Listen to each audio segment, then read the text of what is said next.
চলো নিজেকে গড়ি এই বর্ষায় নতুন আরেকটা এপিসোডে তোমাদের সকলকে জানাই অনেক অনেক স্বাগতম।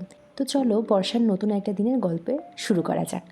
নিজের শরীরচর্চা দিয়ে দিনটা শুরু করলাম এবং দিনটা শুরু হওয়ার কথা দিন থেকেই, কিন্তু শুরু হলো রাত থেকেই। আবার পরের দিনের সকাল দিয়ে কিন্তু দিনটাকে শুরু করলাম।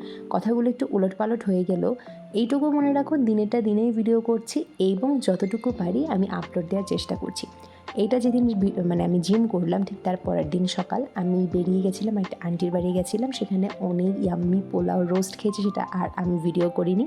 বাড়ি এসে দেখলাম একটা পার্সেল এসেছে আর সেটাকে আনবক্সিং। আচ্ছা, তোমরা সবাই আমাকে শেয়ার করো যে বাড়ি এসে সঙ্গে সঙ্গে ড্রেস না খুলে কোনো পার্সেল আসলে তোমরা সঙ্গে সঙ্গে কোনো রকমে কীভাবে পার্সেলটা খোলার জন্য ব্যস্ত হয়ে যাবে। এই টেন্ডেন্সিটা তোমাদের কাদের মধ্যে থাকে? আমার তো সব সময়ের মধ্যে থাকে। তারপর পার্সেল খুলে আবার চলে গেছিলাম পড়ানোর জন্য। অ্যান্ড পড়াতে গিয়ে বিকেলবেলায় পুতুলটাকে আদর না করলেই নয়। আর আমি না এবার জীবনে প্রথমবারের মতো আমার মনে হলো আকাশের সাথেও প্রেম করা যায়।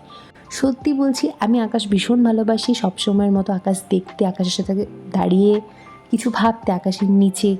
বাট আকাশের সাথেও যে প্রেম হয় এটা আমি এই দিনটা না থাকলে বুঝতাম না। আকাশের এতটাই সৌন্দর্যতা, মনে হচ্ছে আমি প্রেমেই পড়ে গেছি। চলো দেখা যায় নতুন একটা এপিসোডে। আপাতত বাই।